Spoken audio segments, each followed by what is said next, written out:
नमस्कार मंडळी. ठरलं तर मग या मालिकेच्या पुढे येणाऱ्या भागामध्ये आपल्याला असं पाहायला मिळणार आहे की आता प्रियाचा खरा चेहरा अश्विन समोर येणार आहे. आदिराजने तिला रात्रीचा कॅफेमध्ये भेटायला बोलवलेलं असतं आणि त्याच वेळेस प्रिया आता अश्विनला न सांगता त्याला कॅफेत भेटायला जाते आणि याच वेळेस अश्विन तिचा पाठलाग करतो.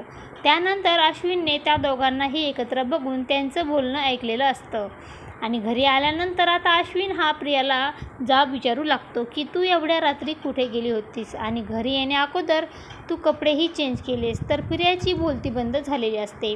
प्रिया आता खोटं बोलत असते तेव्हा अश्विन म्हणतो की मी स्वतः माझ्या डोळ्यांनी तुला बघितलंय, उगाच मला मूर्खात काढू नको. आणि तो मुलगा कोण होता?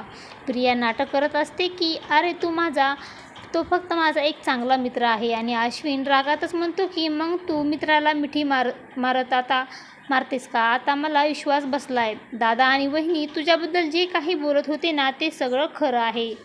अशा प्रकारे अश्विन समोर आता प्रियाचं खरं रूप आलेलं असतं. अशाच मालिकेचे नवनवीन अपडेट पाहण्यासाठी आपल्या चॅनलला लाईक करा, शेअर करा आणि सबस्क्राईब करायला विसरू नका. धन्यवाद.